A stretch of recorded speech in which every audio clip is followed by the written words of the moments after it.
Bom dia, pessoal. Bom dia. Bom, meu nome é Matheus, tá? Eu estou vestido de camisa preta, sapato preto, tenho miopia, meu grau é forte pra caramba, sou branco. E é isso. Bom, hoje eu vim falar com vocês sobre Clean Code no front-end, certo?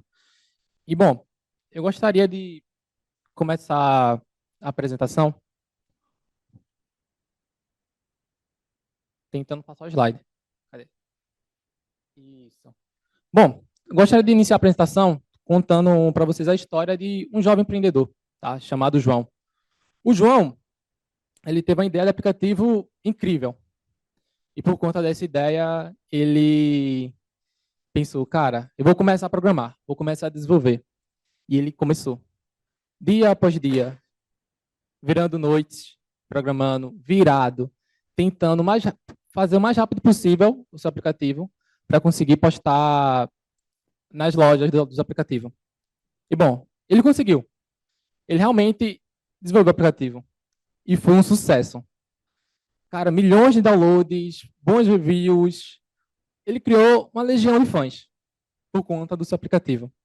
Ele ficou tão animado, mas tão animado, que ele viu que era hora de adicionar mais funcionalidades ao seu aplicativo. E foi aí que começou a dar problema. Ele tentava adicionar algo novo e quebrava outra coisa que não tinha nada a ver. Tentava corrigir um bug e criava mais bugs.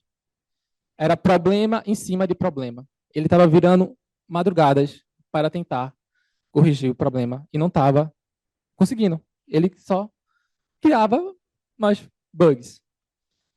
E acabou que o aplicativo dele começou a receber várias reclamações, mas nada estava funcionando.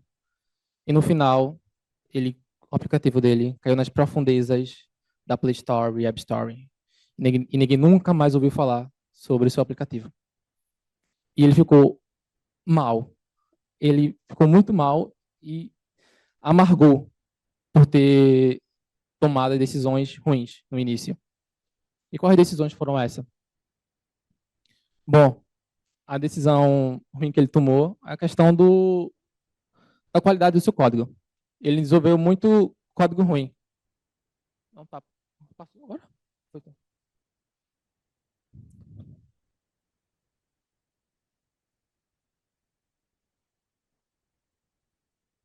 Ah, tá. Desculpa, galera. Primeira vez, acontece. É, ele fez muito código ruim. Ele resolvia, não conseguia resolver problemas, ele só criava mais, tá? E um bom ponto a lembrar, tá, é que código ruim é inversamente proporcional à produtividade, tá? Quanto mais código ruim, menor será a produtividade da equipe. E a única forma da gente evitar isso é a questão do código limpo, certo? Mas aí vem a pergunta: o que danado é código limpo? Bom, a definição principal, tá, diz basicamente o seguinte: que o código limpo ele se refere a um conjunto de boas práticas na escrita do software, tá? Que a gente aplica para obter uma maior legibilidade e um maior poder de manutenção do nosso código. Mas, resumindo, para mim, é basicamente isso que o Mitchell falou, né? O Mitchell é um autor de alguns livros de programação. Ele diz que um código limpo é um código que foi cuidado por alguém. Alguém que o manteve simples e organizado. Tá? Alguém que se importou com o código. Essa, para mim, é a definição perfeita do que é código limpo. Simples, organizado. E alguém que se importou com ele. Com isso,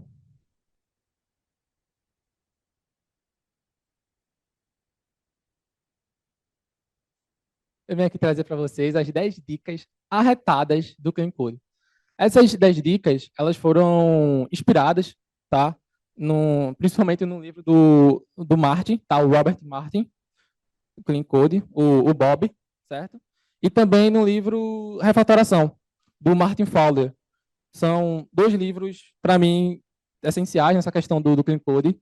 Traz muita coisa legal, tá? E essas 10 dicas me fizeram ser um desenvolvedor melhor, programar melhor, ter um entendimento maior sobre o que eu estou desenvolvendo e programando. Beleza. A primeira dica que eu quero dar é a questão de nomes. Os nomes, eles são responsáveis por 90% da elegibilidade do nosso software, certo? E, bom, a primeira dica que eu quero dar é para a gente evitar prefixos negativos, beleza? Por quê? Porque, imagina, quando a gente vai fazer uma negação em um nome ou uma função que ela já tem um prefixo negativo, a gente vai estar negando duas vezes, tá? Então, prefixos negativos são mais difíceis de entender, beleza?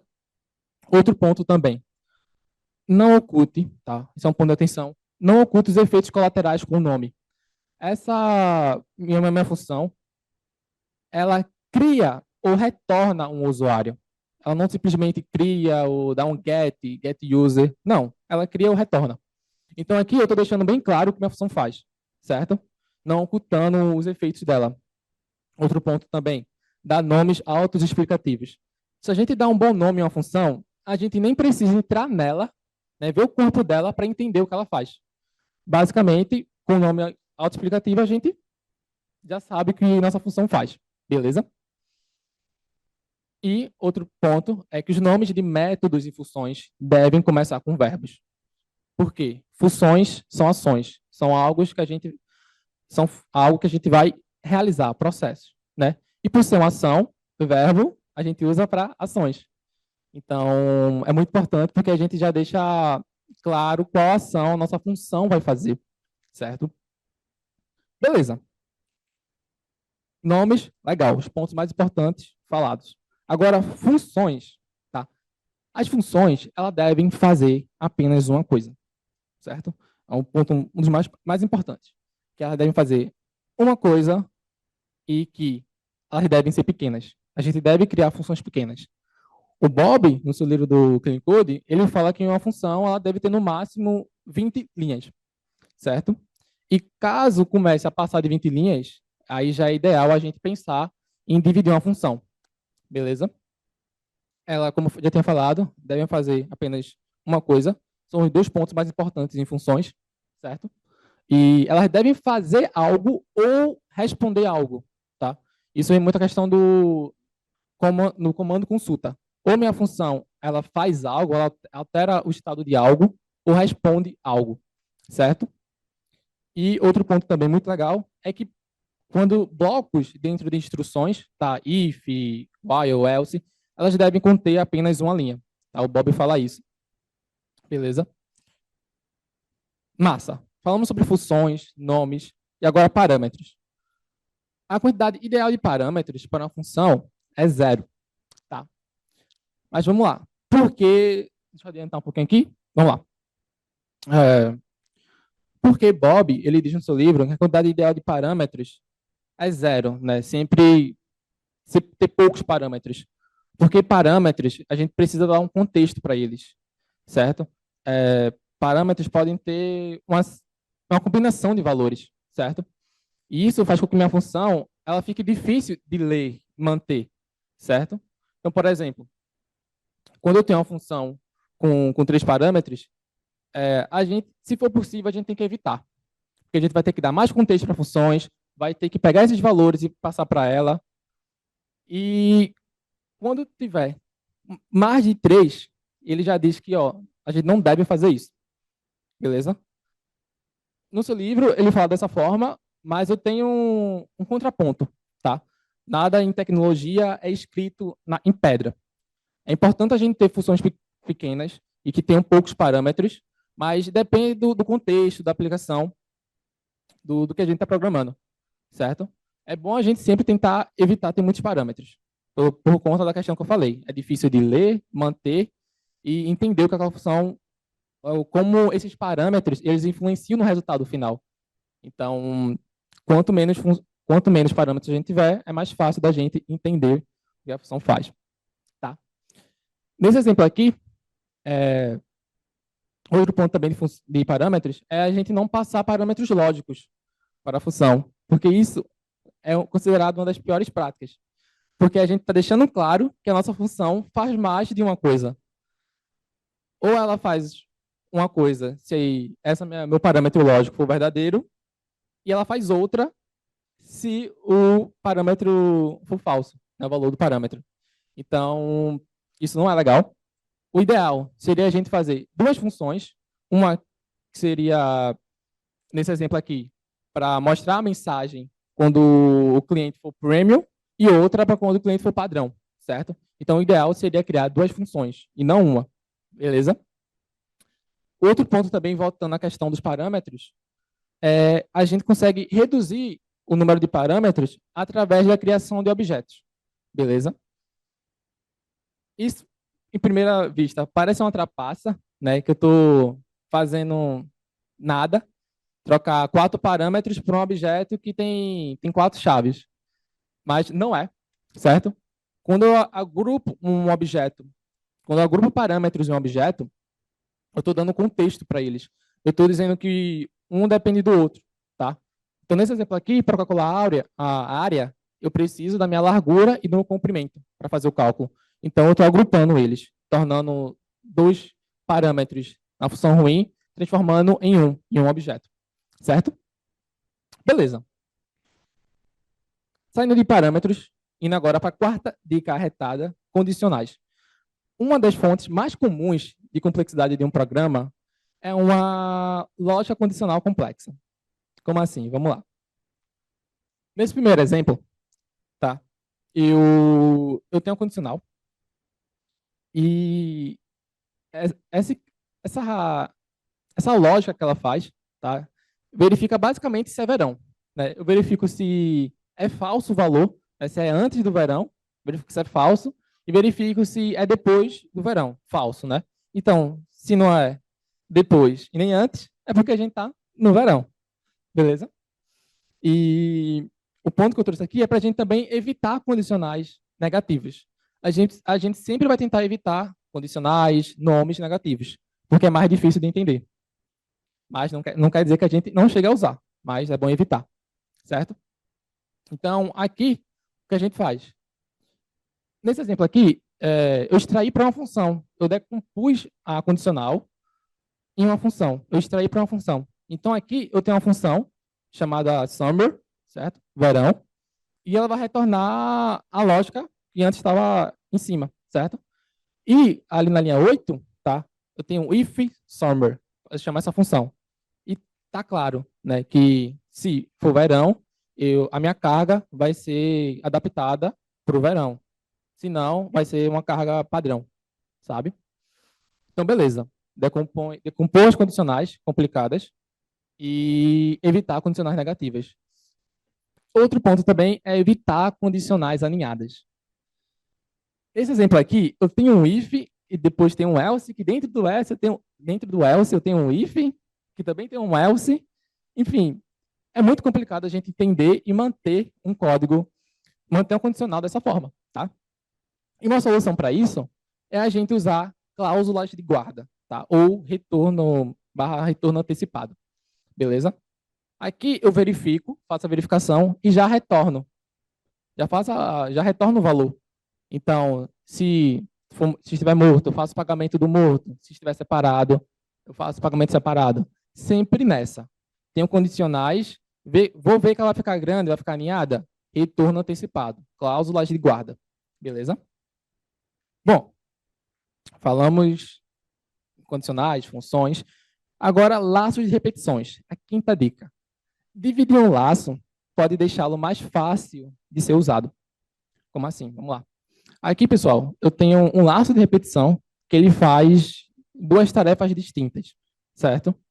Uma é a média das idades, que vai pegar a média das idades, e o total do salário, tá? Estou fazendo duas tarefas distintas em um laço. E aqui, né, a gente pode dividir um laço, tá? Imagina o seguinte, imagina que a gente... É que, na verdade, a gente olha assim, tem muita gente que olha e fala, pô, eu vou estar dividindo um laço, que eu poderia fazer apenas em um, eu vou estar iterando duas vezes, uma coisa que eu poderia só iterar uma vez, sabe? E, bom, quando a gente trabalha sobre clean code e sobre essa questão de dividir as coisas, né? Trabalhar muito com a responsabilidade única de fazer apenas uma coisa, a gente foca em deixar nosso código o mais limpo possível, tá? O mais entendível. A performance, muitas vezes, por a gente fazer um laço a mais, não vai impactar, não vai ter um impacto, certo? Então, se eu estou fazendo muita coisa em um laço só, vamos dividir ele, vamos dividir em dois, três, para se caso a gente precise fazer uma modificação em um desses fortes, por exemplo, a gente não precisa entender a, as outras coisas que não tem nada a ver com a tarefa que a gente está mudando, né? Se a gente tem um laço que faz 4 coisas e a gente precisar alterar o laço, a gente vai ter que entender as 4 coisas que ele faz. Se a gente dividir, a gente só vai precisar entender uma, certo? Como eu falei, muitas vezes isso não dá problema. Mas, caso comece a dar um problema de performance, eu não sei vocês, mas eu acho que é muito mais fácil a gente melhorar a performance de um código que está refatorado, que está limpo, do que um código que está tudo junto em uma coisa só. E também para juntar em um for, não dá trabalho, certo? Outro ponto também de laços de repetições é a gente substituir o laço por pipelines, certo? As linguagens de hoje, elas permitem que a gente faça uma coleção de pipelines, tá? Esse exemplo aqui usando JavaScript,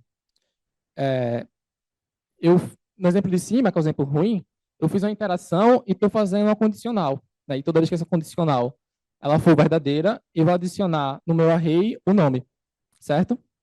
E isso eu posso trocar por pipelines. Então, aqui eu tenho minha const names, certo? E eu recebo meu input, e nesse input eu estou filtrando todos os job que começa com que tem programmer, certo? E esses valores filtrados, eu já mapeio eles, retornando apenas o name. Eu estou fazendo a mesma coisa aqui embaixo, mas só que de uma forma muito mais clara e deixando nítido as etapas que os meus dados vão passar. Primeiro eu vou filtrar, depois vou mapear e no final vou retornar para names, certo? Então isso fica bem mais claro. Beleza. Sobre Clean HTML, né? Algumas dicas para HTML, que é o seguinte: evitar usar div para tudo, tá? Porque a gente tem um HTML semântico e div não é nada acessível, certo? Evitar usar muitos elementos HTML desnecessários e excesso de divs alinhadas vai tornar o HTML complicado de entender. Às vezes não complicado de entender, né, mas de mexer, certo? E como contraponto, né, utilizar sempre elementos HTML semânticos,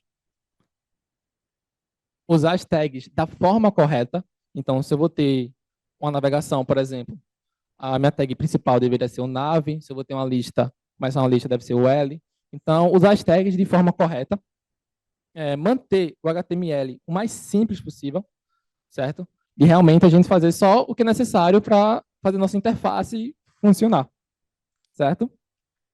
E usar nomes de classes e IDs significativos, beleza? Muito importante isso também. Não usar muito a questão a gente tem, às vezes tem uma section, a gente bota section container, né? Eu fazia muito isso, né? Tipo assim, section container, box. Então, quando eu entrava no CSS, eu não lembrava o que o box fazia, o que ele era. Aí eu tenho que voltar para o meu HTML, o box faz isso. Então, usar os nomes significativos das classes e IDs também vai para o CSS, tá? Isso é CSS. Bom, aí, a sétima dica que é a questão do clean CSS, certo? Bom, dicas fáceis, tranquilas também, né? Evitar, né, usar de forma moderada, né? O ideal seria evitar e usar somente quando necessário o import, né? O CSS ele tem um grau de, esqueci, eita, poxa, fiz besteira. Enfim, voltando. Obrigado, Pedro. Evitar de usar o import, tá? Usar com moderação. Importante isso. questão de evitar usar medidas absolutas, né? E sempre usar, né, o máximo, ou medidas relativas, o REM, o EN, porque isso vai fazer com que o nosso CSS ele seja mais adaptável, flexível, né, a, a outras questões de telas, né, web, mobile, beleza? Então, evitar usar medidas absolutas. E outro ponto também é usar formas abreviadas das propriedades. Beleza? Aqui no exemplo de cima lá, eu estou usando um pinned right, left, top. Eu poderia resumir isso em uma linha, usando pad, pinned. Então, essas são as 3 dicas, para mim, assim, mais importantes para a gente ficar atentado no CSS, né? Além de ter nomes significativos, como já foi falado. E outro ponto também é usar pré-processadores, tá? Os pré-processadores, eles tornam o nosso código CSS mais modular, mais fácil de se trabalhar, certo? Então, é um bom ponto para vocês darem uma pesquisada depois sobre pré-processadores, tá? O mais usado é o SAS, disparado. Então, é muito legal ele, recomendo muito olhar. E beleza. Aí, a gente vem para a 8ª dica, né? Dica retada, que é os 3 princípios, o dry, o kiss e o ending. Basicamente, resumindo, tá? De forma resumida, o primeiro princípio, tá, o Wengni, ele fala, faça o necessário. Ponto. Se você vai resolver um problema, você só faz o necessário para resolver aquele problema. Não é bom ficar pensando, futuramente eu vou precisar disso, então já vou fazer também. É muito provável que você não vai precisar. Então, faça apenas o necessário para funcionar, certo? O dry, faça uma vez, beleza? O Dry, ele fala muito sobre a questão de duplicação, né? O don't repeat yourself, não repita você mesmo. Bob, no seu livro, ele diz que a duplicação é um dos piores problemas de código. Ele diz que a duplicação é um dos piores problemas em código, tá? Porque imagina, você tem uma duplicação sei lá, de um código em 4 lugares diferentes que fazem a mesma coisa. Então, toda vez que você precisar alterar aquele código, você vai ter que se lembrar de alterar as outras 3 partes. E a gente sabe que a gente esquece. A gente vai esquecer. Eu já esqueci. Então, ele trabalha muito sobre isso. Faça apenas uma vez. Se você vê uma duplicação repetir 2 vezes, não é legal, mas tudo bem, continua o código, beleza. Na terceira vez, já é bom pensar em como como a gente pode unificar, né? Modularizar aquele código. E o KISS faça simples. Faça simples e organizado. Ponto. Tá? É muito fácil a gente fazer um computador que o computador entenda. Né? Mas o difícil é a gente fazer um código que as pessoas entendam. Tá? Às vezes, no começo da minha carreira, ficava muito massa, ficava muito feliz que, cara, eu fiz um código mal complicado, que mal eu entendo, muito massa. Ficava viajando. Mas, na verdade, eu vi que o quanto mais simples a gente fazer o código, é melhor. E muitas vezes, não vai ser nem outras pessoas que vai ver o nosso código, vai ser a gente mesmo. A gente vai fazer um código e daqui a 2 meses ou até uma semana, a gente vai olhar e muitas vezes não vai entender bem, não vai lembrar o que a gente fez. Então, ter um código limpo é sobre a gente também, a gente ser mais produtivo. Ver um código nosso, só de bater o olho, já sei o que eu fiz. E continuar programando. Certo? Beleza. A 9ª dica retada é sobre a regra do escuteiro, tá? Que os escuteiros, né, toda vez que eles vão para o acampamento, eles entram no acampamento e têm a missão de deixar mais limpo, tá? Então, a gente deve fazer a mesma coisa. Assim como um escuteiro, a gente deve sempre deixar um acampamento melhor do que encontrou. Então, um desenvolvedor, ele deve sempre melhorar o código em que está trabalhando, tá? Estou aqui falando sobre o código limpo, cara, muito massa, mas é difícil a gente fazer um código, na verdade, eu acho que é impossível, na minha opinião, a gente fazer um código e ele está perfeito. Tipo assim, nossa, perfeito. Vai passar uma semana, duas, a gente vai olhar aquele código e vai ver pontos que a gente pode melhorar, tá? Então, é muito importante a gente sempre estar melhorando a questão no nosso código. Às vezes, e coisa pequena, tá? Às vezes é coisa pequena. Mudar o nome da variável, mudar o nome da função, extrair uma condicional, jogar para uma função, para ficar mais claro. Então, fazer coisas pequenas é muito importante. Por quê? Porque se a gente não aplicar a regra do escoteiro, com o tempo, o nosso código ele vai perder a qualidade, tá?